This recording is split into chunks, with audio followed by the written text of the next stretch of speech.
everyone, today's video natin ay gagawa tayo yung yung mga native na pagkain dito sa probinsya. Kahit saan sulok ng mundo ginagawa natin dito, di ba?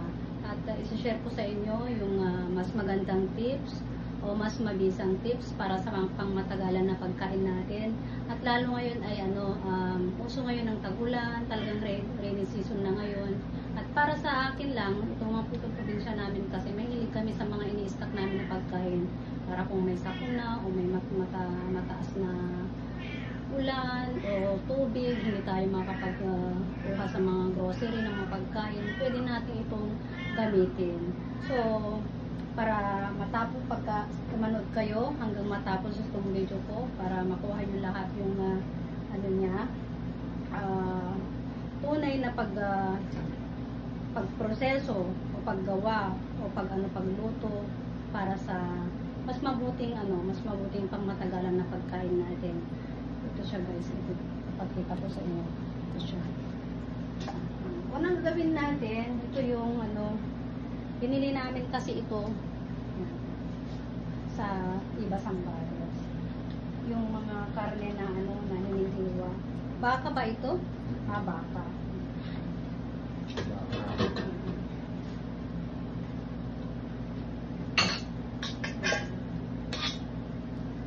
Nakita ko sa mga mga kamag-anak natin, mga katutubo dito sa probinsya natin. Maraming gumagawa ng ganito. Kaya lang sa kalayuan ng natin, probinsya natin, hindi natin maabot ang mga city.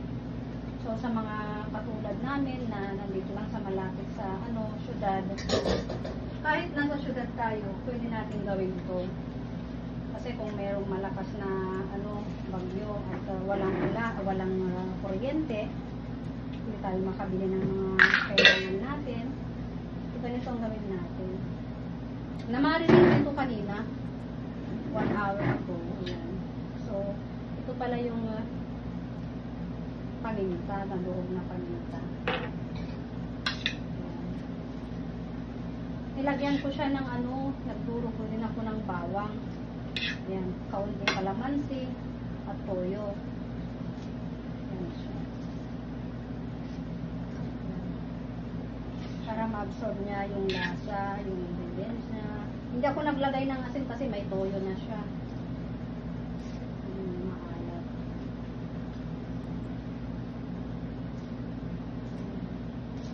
Gagawin natin ito para matuyo. Then, isalang natin sa kalan. Yan, tingnan ko mabuti. Ayan. Ayan yung kalan ko. Ito parati yung kusina ko. Ayan. Popular na ito sa ayan na guys. Ayan na siya.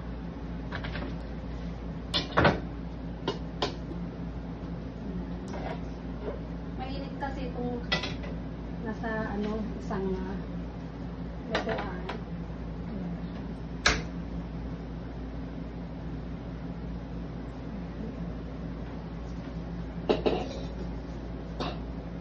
So medyo lakasan natin ng apoy. Ayan, nalakasan natin ng apoy. Ayan siya. Pero alam nyo, kailangang manipis ang hiwa ng mga karne. Ayan siya. Tingnan nyo. Dry na dry talaga siya. Ito. Ganito ang hiwa niya. Ayan. Siguro may 1 kilo to. O mahigit 1 kilo.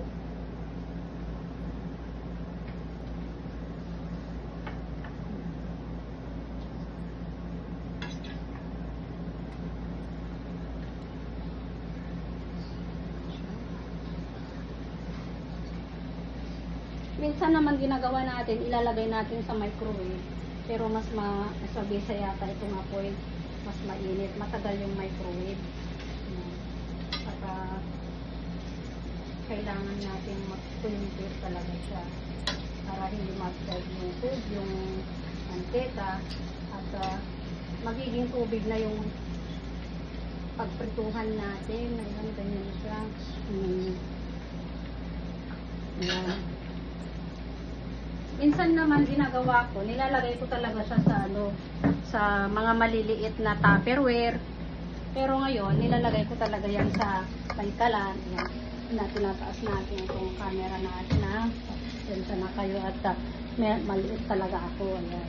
Hindi ko maabot. Ayan. Ayan. Ayan na. Ayan na. Nakikita nyo na yung ayan na siya. Ayan. Tinaasan ko talaga para nakapokus talaga sa ano natin.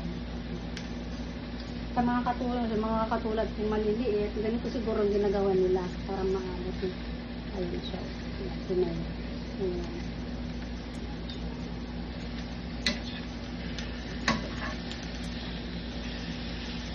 Itatry lang natin kahit 2 minutes o 1 minute, pwede na. Ayan, mainit na siya. So, pwede na siya. Ayan. Pwede nang tanggalin. Ang susunod na gawin natin, ipapaninit natin itong manteka. Ayan na yung manteka.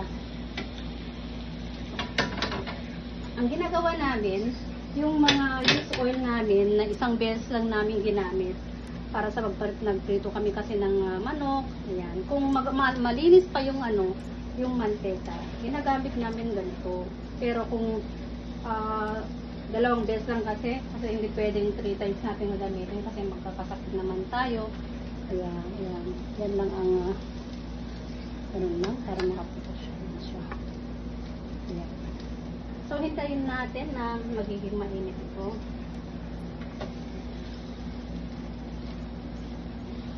Tingnan nyo ang ano niya, may bawang pa kasi ito.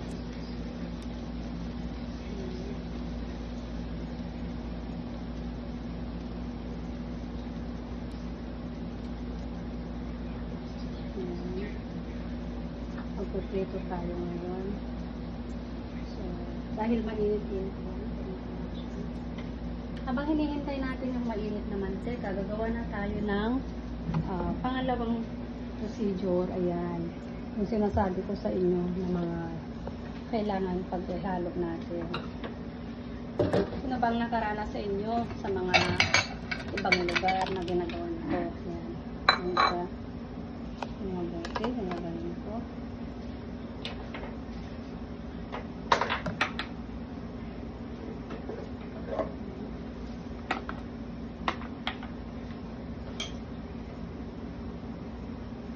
Ito yung ginagamit natin na Spanish paprika. Yan.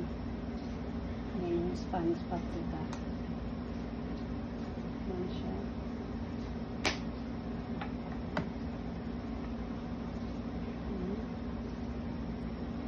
Yan siya.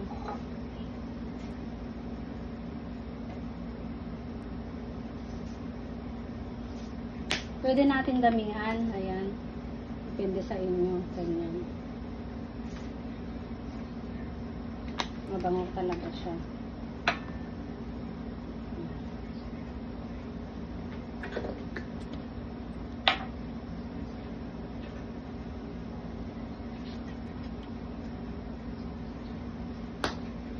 Ito lahat yung mga ilalagay ko. Ayan, ayan, ayan.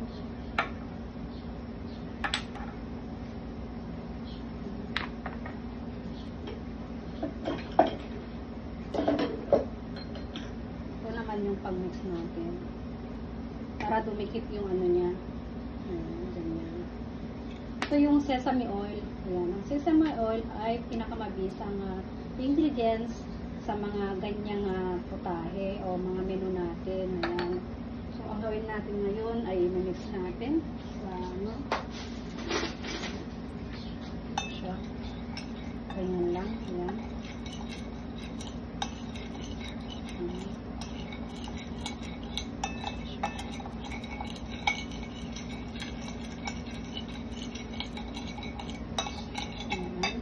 Low fire natin muna yung mantika natin. Ganyan. Ngayon, ito yung susunod na. Ayan na. Ito yung drenay ko na ano, na pinainit natin na baka. Ayan. Ganito siya. Ayan siya. I-dip natin mabuti. Ayan, ganyan. Para matutos. I-dip natin mabuti yan, ganyan. Pagkatapos nito,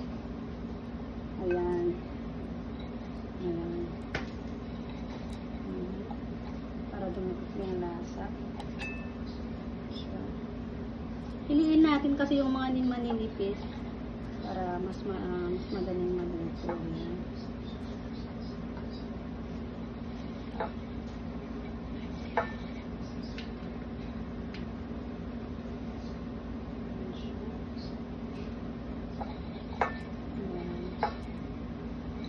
Kaya naman pagsamahin itong palaya dito ng malunggay. Oo, pwede na.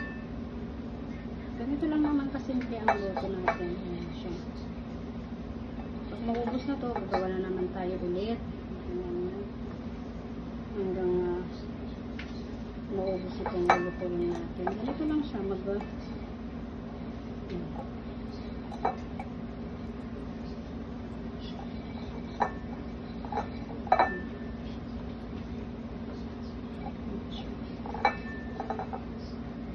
May mga langaw.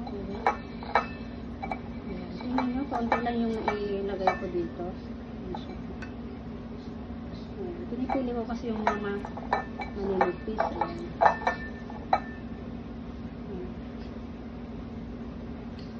Ito ay tinatawag natin tapa.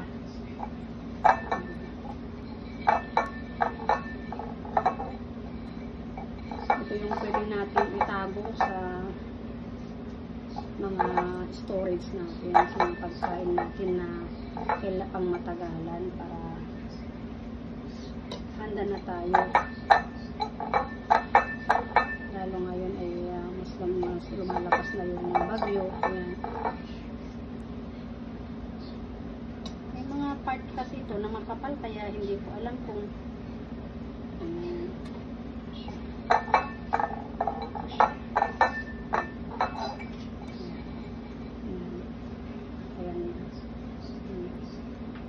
kompleto ko na yan. So, tingnan natin, lalagay natin ngayon sa manteka natin na inainit natin. Ayan na. Mantika natin. Hindi makukuha talaga yan. So, dahil naka-low fire naman, hinaan pa natin. Ayan. Ayan siya.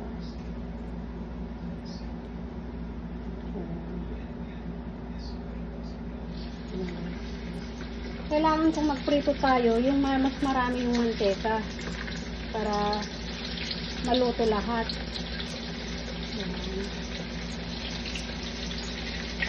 Hindi mo na kailangan balik pa rin pa kasi hindi maluluto sa kabila. Pero ito, sigurado kung maluluto na. Tingnan nyo, one time use lang yung ginawa ko. Dapat maging tasty yung lulutuin natin. Para sa ganun. Kasi lang rin kapag ganun natin. Ayan, ganyan lang kasimple kung gagawa tayo ng mga tapa. Yung mga mahilig na katulad ko na nagluluto, mag-message kayo lang sa akin, mag-comment lang kayo at ibigay ko sa inyo yung ingredients. Ayan, yung mga gusto. Ayan,